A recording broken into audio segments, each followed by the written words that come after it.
Hello students, आज एक poem लिया है कीपिंग क्वाइट, पाब्लो नेरुडा जिसके पोइट का नेम है। और ये कीवर्ड्स हैं, कीवर्ड्स यानी दो ही हैं यहां तक, आप इतना ही समझो। नंबर वन, एक तो ये है stop worldly activities. Worldly activities एक कीवर्ड है और दूसरा है इंट्रोस्पेक्शन, यानी ये दो ही कीवर्ड है।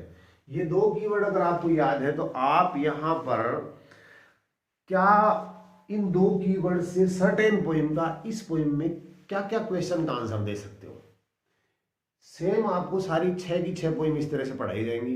ये बहुत ही आसान तरीके से और बहुत ही बढ़िया वर्ड्स का इस्तेमाल करते हुए बढ़िया लैंग्वेज में, ताकि आपके अच्छे नंबर आ सके। अगर थीम आएगी तो आपको मैं जो लिखा रहा हूं वो लिखवाना है। अगर उसका सेंट्रल आइडिया पूछा जाता है तो भी आपको यही लिखना है। अगर मैसेज पूछ लिया, इस पोएम का मैसेज क्या है, तो भी आपको यही चीज लिखनी, ठीक है ना। और अगर एक्सप्लेनेशन पूछ ली जाती है तो भी आपको इन शब्दों को शामिल करना है। कुछ वो स्टेंजा पर्टिकुलर, मान लीजिए 4 लाइन का एक स्टेंजा आ जाता है, उससे आपको एक्सप्लेनेशन में उसके वर्ड्स या उसकी वो शामिल करना। वो इस टॉपिक को खत्म होने के बाद में थोड़ा ऐड करवा दूंगा, टाइम मिला तो, वरना जरूरी नहीं है। आप ये लिख देना 1 2 3 4 चीज आपकी क्लियर हो जाएंगी। 6 नंबर एक्सप्लेनेशन के, 3 या 4 नंबर इसके, पोएम का मैटर क्लियर हो जाए। करना क्या है, एक पोएम के 2 शब्द तो याद कर नहीं सकते हो भाई, पोएम कौन सी है पता चल जाएगा आपको, वहां जाके कहिए कीपिंग क्वाइट वाली है। फिर इसके पोएट का क्या नाम है, पाब्लो नेरुडा। तो पी और एन कैपिटल लिखना, इसी चीज के नंबर कट जाते हैं नाम का पता होते हुए भी। ठीक, अब यहां क्या करना है, वर्ल्डली एक्टिविटीज और इंट्रोस्पेक्शन, ये 2 शब्द कीवर्ड है। थोड़ा मैंने इसको, ये मैंने और जोड़ दिया आज। अगर आप चाहो तो इसको शामिल कर सकते हो, आपकी कैपेसिटी है इसको याद करने की तो कर लो, वरना कोई जरूरत नहीं है। अब इसका थीम, सेंट्रल आइडिया और एक्सप्लेनेशन कैसे लिखते हैं, देखिए। पॉइंट, यहां आप लिखोगे Pablo Neruda.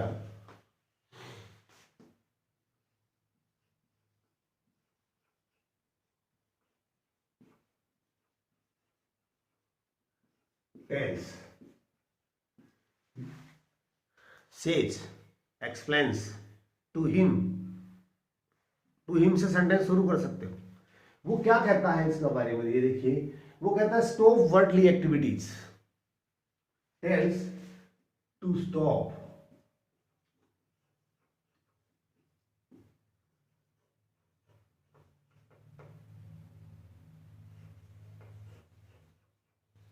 Worldly activities.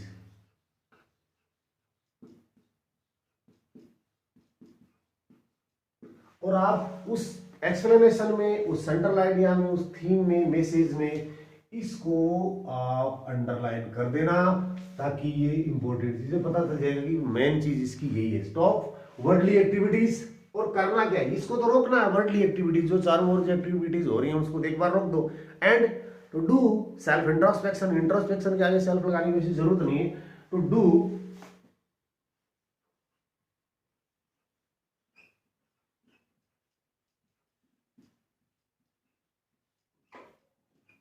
Introspection,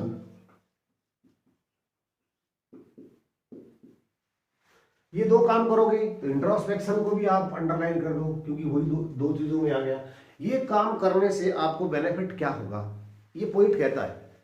आप stop worldly activities and introspection, ये आपकी हेल्प करेगा टू अंडरस्टैंड आवर सेल्व्स। ये जरूरी भी है, आपको भी, जो आप अभी पढ़ रहे हो आपके लिए भी ये जरूरी है। एक बार स्टॉप वर्ल्डली एक्टिविटीज, सारी एक्टिविटीज छोड़ के इंट्रोस्पेक्शन करो, आप सही काम करोगे नेक्स्ट टाइम जो भी करोगे। इंट्रोस्पेक्शन, दैट, यहां हेल्प है ना, तो that helps us to understand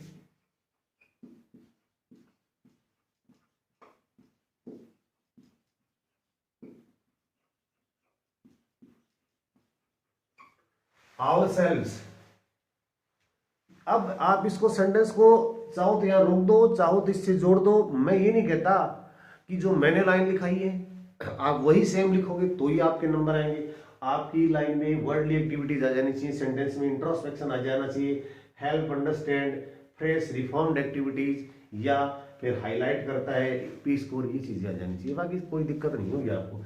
sentence को चाहे एक्टिव में शुरू करो, पैसिव में शुरू करो, कैसे भी जोड़ो, कनेक्ट करो, छोटे छोटे सेंटेंस लिखो, एक साथ लिखो, कैसे भी लिखो, अंडरस्टैंड आवरसेल्व्स। और ये start fresh and reform activities, that will so that one can, ऐसा कर दो ना, so that he can, she can, they can, तो वन कैन कोई भी जो करेगा, सो दैट कंजक्शन से जोड़, सो दैट, वन का मतलब है जो भी ये काम करेगा, वन कैन स्टार्ट, अपना काम शुरू कर सके, क्योंकि वो सोच विचार क्या है इस बार, स्टार्ट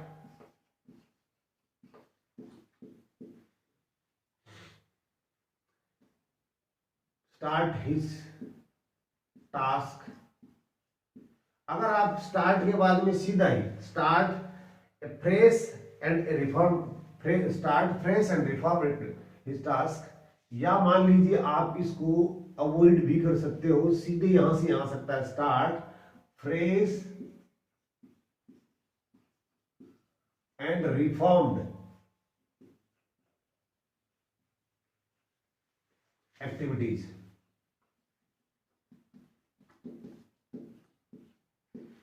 रिफॉर्म्ड एक्टिविटीज अब और जोड़ सकते हो इस सेंटेंस में, यानी आप अगर ऐसा करोगे, सो दैट, ताकि वन कैन कोई भी स्टार्ट कर सके फ्रेश और रिफॉर्म्ड एक्टिविटीज, बेहतर तरीके से इन a better way, in a better way.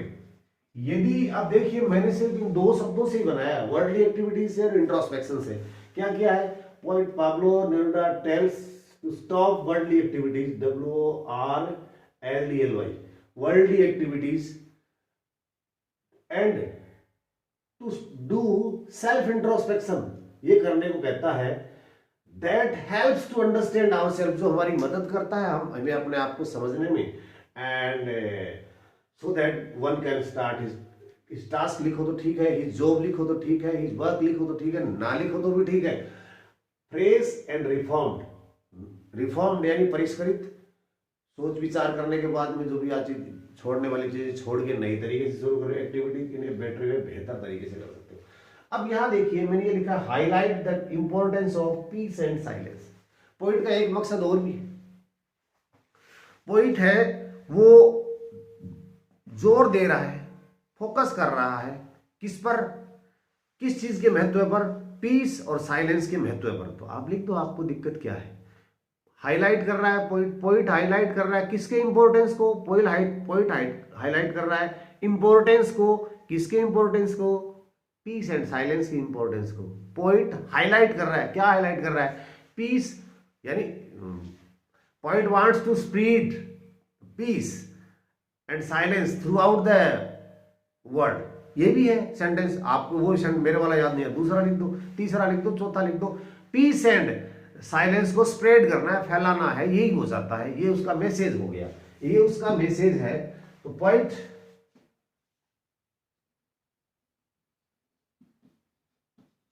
Wants to spread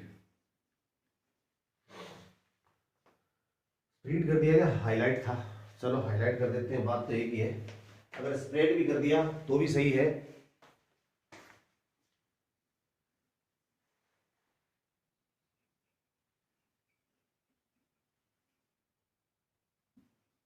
highlight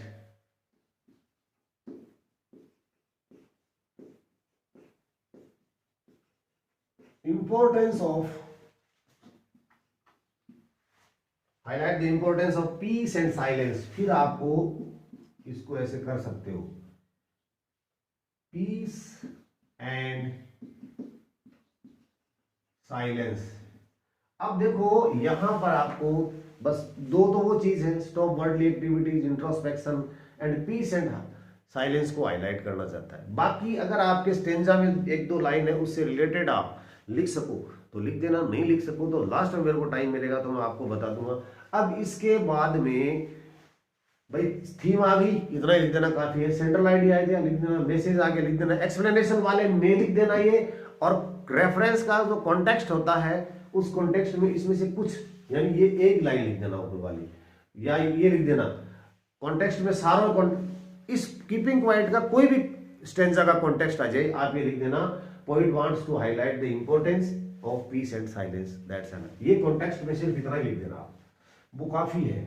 यही चीज है, अगर आपको कुछ भी याद नहीं हुआ इतने से काम चल जाएगा, ये भी हो जाएगा, ठीक है। एक बार अब रही बात जो लास्ट में फिगर ऑफ स्पीच था, उसमें फिगर ऑफ स्पीच में राइम स्कीम क्या होता है और फिगर ऑफ स्पीच क्या होते हैं, इसके जो ये आपका अब कल का देखिए, ये पहली पोइम हमने ले ली, इसके बारे में कल दूसरी पोइम लिखूंगा, यहाँ पोइट का नाम लिखूंगा, उसके कीवर्ड लिखूंगा, इससे कौन से शब्द आपको सेंटेंस बनाने वो लिख दूंगा। तो आप एक बार इसको पढ़ लेना, एक बार लिख लेना, फिर सोच लेना, याद हो जाएंगे तो ठीक है।